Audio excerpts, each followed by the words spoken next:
ಈಗ ಸುದ್ದಿಗಳನ್ನು ವಿವರವಾಗಿ ನೋಡ್ತಾ ಹೋಗೋಣ. 3 ದಿನಗಳಿಂದ ರಾಜ್ಯ ಕಾಂಗ್ರೆಸ್ ಸರ್ಕಾರದಲ್ಲಿ ಬದಲಾವಣೆ ಬಗ್ಗೆನೇ ಚರ್ಚೆಗಳಾಗ್ತಾ ಇದ್ದಾವೆ. ಡಿ.ಕೆ. ಶಿವಕುಮಾರ್ ಆದಷ್ಟು ಬೇಗ ಮುಖ್ಯಮಂತ್ರಿಗಳಾಗ್ತಾರೆ ಅಂತ ಡಿ.ಸಿ.ಎಂ ಆಪ್ತರು ಮತ್ತೆ ಹೇಳ್ತಾ ಇದ್ದಾರೆ. ಒಂದ್ ಕಡೆ ಶಿವಕುಮಾರ್ ಅವರು ಕೂಡ ದೇವರ ಮೊರೆ ಹೋಗಿದ್ರೆ, ಇನ್ನೊಂದು ಕಡೆ ಮುಖ್ಯಮಂತ್ರಿಗಳ ಮನೆಯಲ್ಲಿ ಆಪ್ತ ಸಚಿವರುಗಳ ಸಭೆಗಳು ನಡೆದಿದ್ದಾವೆ. ಇದೆಲ್ಲದರ ಮಧ್ಯೆ 3 ದಿನದ ಬಳಿಕ ಸಿಎಂ ಹಾಗೂ ಡಿ.ಸಿ.ಎಂ ಇಬ್ರು ಒಂದೇ ವೇದಿಕೆಯಲ್ಲಿ ಕಾಣಿಸಿಕೊಂಡು ಇಬ್ರು ಕೂಡ ಬಹಳಷ್ಟು ಹೊತ್ತು ಮಾತನಾಡಿದ್ದಾರೆ. ಪವರ್ ಪಾಲಿಟಿಕ್ಸ್ನಲ್ಲಿ 3ನೇ ದಿನವಾದ ಇವತ್ತು ಏನೆಲ್ಲ ಬೆಳವಣಿಗೆಗಳು ನಡೆದಿದ್ದಾವೆ ಅನ್ನೋದನ್ನ ನಿಮಗೆ ತೋರಿಸ್ತೀನಿ.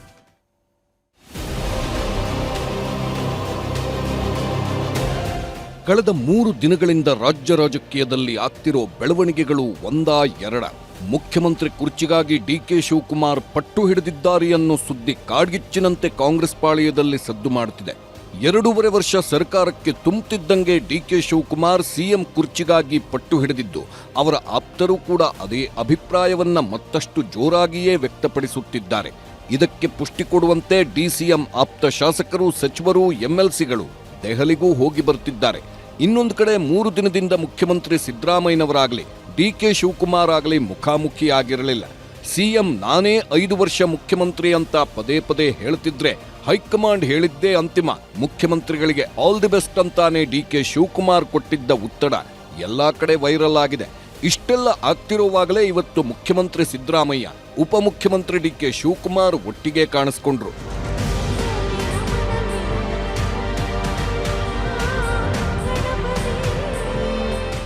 ಇಬ್ಬರು ನಾಯಕರು ಹೀಗೆ ಜೊತೆಯಲ್ಲೇ ಕಾಣಿಸಿಕೊಂಡಿದ್ದು ಮತ್ಸ್ಯ ಮೇಳದಲ್ಲಿ. ಸರ್ಕಾರಕ್ಕೆ 2.5 ವರ್ಷ ತುಂಬುತ್ತಿದ್ದಂತೆ ಶುರುವಾಗಿದ್ದ ಕುರ್ಚಿ ಕದನ ನಡುವೆ ಕಳೆದೆರಡು ದಿನಗಳಿಂದ ಮುಖಾಮುಖಿಯಾಗದ ಸಿಎಂ, ಡಿಸಿಎಂ ಇವತ್ತು ಜೊತೆಯಾಗಿ ಕಾಣಿಸಿಕೊಂಡ್ರು. ಬೆಂಗಳೂರಿನ ಜಿಕೆವಿಕೆಯಲ್ಲಿ ನಡೆದ ಮತ್ಸ್ಯಮೇಳ ಕಾರ್ಯಕ್ರಮದಲ್ಲಿ ಒಟ್ಟಿಗೆ ವೇದಿಕೆ ಹಂಚಿಕೊಂಡ್ರು. ಅಕ್ಕಪಕ್ಕ ಕೂತು ಸಿಎಂ ಹಾಗೂ ಡಿಸಿಎಂ 6-7 ನಿಮಿಷ ಮಾತಾಡಿದ್ರು. ಆ ಮೂಲಕ ನಮ್ಮಲ್ಲಿ ಸಿಎಂ ಕುರ್ಚಿ ವಿಚಾರದ ಕಾದಾಟವೇ ನಡೆಯುತ್ತಿಲ್ಲ ಅನ್ನೋ ಸಂದೇಶವನ್ನ ರವಾನಿಸೋ ಪ್ರಯತ್ನ ಮಾಡಿದ್ರು. ಆದರೆ ಇಬ್ಬರ ಈ ಒಡನಾಟ ಹೆಚ್ಚು ಹೊತ್ತು ಇರಲಿಲ್ಲ.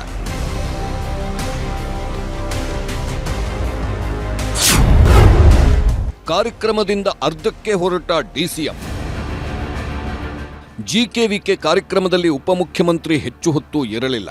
ವಿಧಾನಸೌಧದಲ್ಲಿ ಮೇಕೆದಾಟು ವಿಚಾರದಲ್ಲಿ ಸಭೆ ಇದೆ ಅಂತ ಸಿಎಂ ಭಾಷಣಕ್ಕೂ ಮೊದಲೇ ಡಿ.ಕೆ. ಶಿವಕುಮಾರ್ ಭಾಷಣ ಮಾಡಿ ವೇದಿಕೆಯಿಂದ ಹೊರಟು ಹೋದ್ರು. ಆದರೆ ಹೋಗೋಕ್ಕೂ ಮೊದಲು ಮೀನು ಹಿಡಿಯುವ ವಿಚಾರದಲ್ಲಿ ಡಿ.ಕೆ.ಶಿ ನೀಡಿದ್ದ ಸಲಹೆ ವಿಶೇಷವಾಗಿತ್ತು. ನಾನು ಚಿಕ್ಕ ಹುಡುಗ ಇದ್ದಾಗ ಮಧ್ಯ ವಯಸ್ಸಲ್ಲೂ ಕೂಡ ನಾನು ಹೋಗಿ ಮೀನನ್ನ ಹಿಡಿಯುವಂತ ಕಲೆಗಾರಿಕೆ ನನಗೂ ಕೂಡ ಇತ್ತು. ಹೋಗಿ ಗಾಳ ಹಾಕೊಂಡು ಮೀನು ಕಾಯ್ಕೊಂಡು ಇಟ್ಕೊಂಡಿದ್ದೆ. ಬಹಳ ಪೇಷನ್ಸ್ ಬೇಕದಕ್ಕೆ. ಸೊ ಈ ಮೀನು ವ್ಯವಹಾರ ಜಾತಿ ಮೇಲಿಲ್ಲ, ನೀತಿ ಮತ್ತು ಛಲ, ಆಸಕ್ತಿ ಇರಬೇಕು, ತಾಳ್ಮೆ ಇರಬೇಕು. ಡಿಸಿಎಂ ಡಿ.ಕೆ. ಶಿವಕುಮಾರ್ ಮಾತುಗಳು ಸಿಎಂ ಕುರ್ಚಿ ವಿಚಾರದಲ್ಲೂ ಹಾಕುತ್ತಿರುವ ಗಾಳಕ್ಕೆ ಪೂರಕವಾಗಿದೆಯೇ ಎಂಬ ಯೋಚನೆ ಮೂಡಿಸುವಂತಿದ್ದವು. ಹಾಗೆ ಭಾಷಣ ಮುಗಿಯುತ್ತಿದ್ದಂತೆ ಡಿಸಿಎಂ ವೇದಿಕೆಯಿಂದ ನಿರ್ಗಮಿಸಿದ ಮೇಲೆ ಸಿಎಂ ಭಾಷಣ ಮಾಡಿದ್ರು, ಸನ್ಮಾನನೂ ಸ್ವೀಕರಿಸಿದ್ರು, ಪುಸ್ತಕವನ್ನೂ ರಿಲೀಸ್ ಮಾಡಿದ್ರು.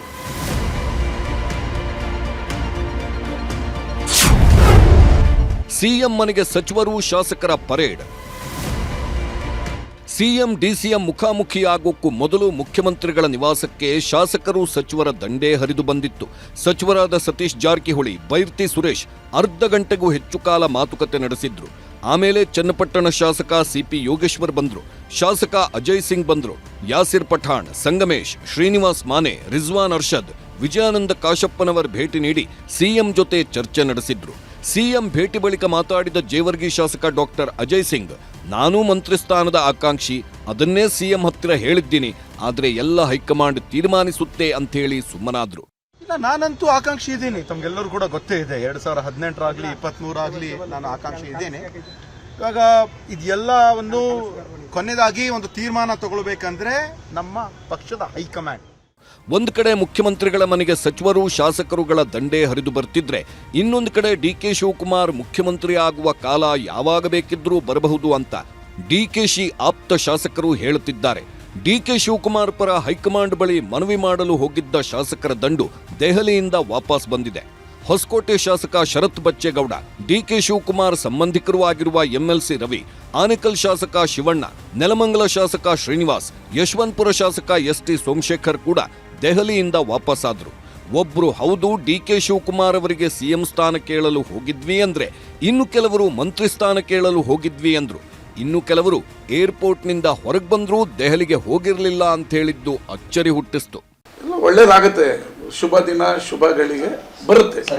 ನಾನು ಕೊಡಬೇಕು ಅಂತ ಹೇಳಿದ್ದೀನಲ್ಲ ಮೊದಲ ದಿನದಿಂದನೂ ಡಿ ಕೆ ಶಿವಕುಮಾರ್ ಅವರು ಸಿಎಂ ಆಗಬೇಕು. ಕಾಂಗ್ರೆಸ್ನಲ್ಲಿ ಹೈಕಮಾಂಡ್ ಅಂತಿಮ ತೀರ್ಮಾನ ಮಾಡ್ತದೆ, ನಂಬರ್ಸ್ ಮೇಲೆ ತೀರ್ಮಾನ ಆಗಲ್ಲ. ಇದು ಅಂತಿಮವಾಗಿ ಹೈಕಮಾಂಡ್ ಯಾರನ್ನ ಆಗಬೇಕು ಅಂತೇಳಿ ತೀರ್ಮಾನ ಮಾಡ್ತದೆ, ಆ ತೀರ್ಮಾನ ಆಗ. ಈಗ ಹೈಕಮಾಂಡ್ ಚಕ್ಕ ಬಿದ್ರೆ ಚಕ್ಕ, ಭಾರ ಬಿದ್ರೆ ಭಾರ. ಡಿ ಕೆ ಶಿವಕುಮಾರ್ ಸಿಎಂ ಆಗಬಾರ್ದು ಅಂತ ಯಾರು ಹೇಳಿದ್ದಾರೆ? ಯಾವ ಹೈಕಮಾಂಡ್ ತೀರ್ಮಾನ ಮಾಡ್ತದೆ ಅದನ್ನ? ಯಾವಾಗ ಹೈಕಮಾಂಡ್ ಯಾವಾಗ ಬೇಕಾದ್ರೆ ಮಾಡ್ಬೋದು. ಡಿ ಕೆ ಶಿವಕುಮಾರ್ ಸಿಎಂ ಆಗಬೇಕು ಮತ್ತೆ ಆಗಬಾರ್ದು ಅನ್ನೋದನ್ನ ತೀರ್ಮಾನ ಮಾಡಬೇಕಾಗಿರೋರು ಯಾರು? ಹೌದು, ಆಗಬೇಕು.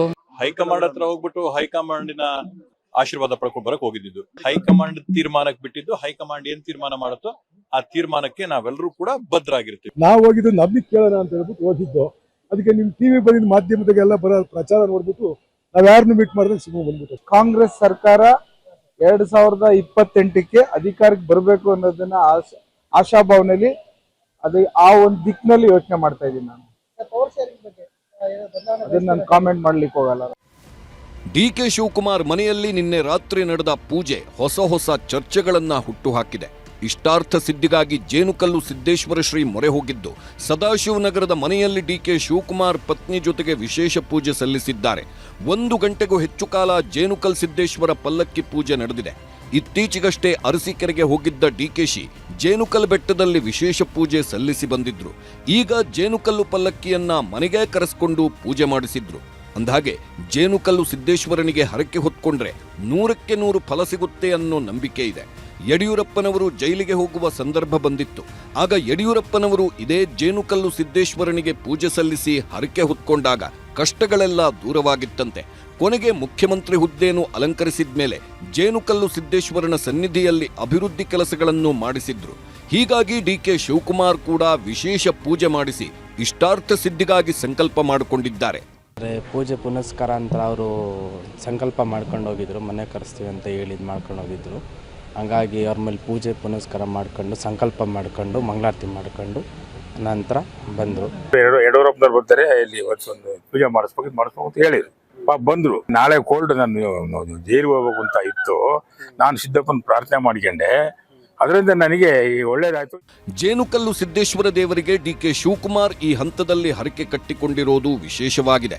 ಮತ್ತೊಂದೆಡೆ ಡಿ ಕೆ ಶಿವಕುಮಾರ್ ಮುಖ್ಯಮಂತ್ರಿ ಆಗಬೇಕು, ಹಾಗೇ ಆಗ್ತಾರೆ ಅನ್ನೋ ಮಾತುಗಳನ್ನ ಅವರ ಆಪ್ತ ಶಾಸಕರು ಹೇಳುತ್ತಿದ್ದಾರೆ. ಆದರೆ ಮುಖ್ಯಮಂತ್ರಿ ಸಿದ್ದರಾಮಯ್ಯ ಬಳಗದಲ್ಲಿರುವ ಸಚಿವರು ಶಾಸಕರುಗಳು ಮಾತ್ರ ನಾಯಕತ್ವ ಬದಲಾವಣೆ ವಿಷಯದಲ್ಲಿ ಏನೂ ಮಾತಾಡ್ತಿಲ್ಲ. ಹೆಚ್ಚಿನ ಶಾಸಕರು ಮಂತ್ರಿಗಿರಿ ನಮಗೂ ಬೇಕು ಎನ್ನುತ್ತಿರುವುದು ಸಿಎಂ ಬದಲಾವಣೆಯಾದರೂ ಸರಿ, ಸಂಪುಟ ಪುನರಚನೆ ಆಗೋದಿದ್ರೂ ಸರಿ, ಯಾವುದೇ ಬದಲಾವಣೆಯ ವೇಳೆ ನಮ್ಮನ್ನ ಪರಿಗಣಿಸಿ ಎಂಬುದಕ್ಕಷ್ಟೇ ಸೀಮಿತವಾಗಿದೆ. ಆದರೆ ಕಾಂಗ್ರೆಸ್ ಹೈಕಮಾಂಡ್ ಯಾವ ನಿರ್ಧಾರ ಕೈಗೊಳ್ಳುತ್ತದೆ ಎನ್ನುವುದಕ್ಕೆ ಕೈಪಾಳ್ಯದಲ್ಲಿ ಇನ್ನೂ ಸ್ಪಷ್ಟ ಉತ್ತರ ಸಿಗುತ್ತಿಲ್ಲ. Bureau report, news 18.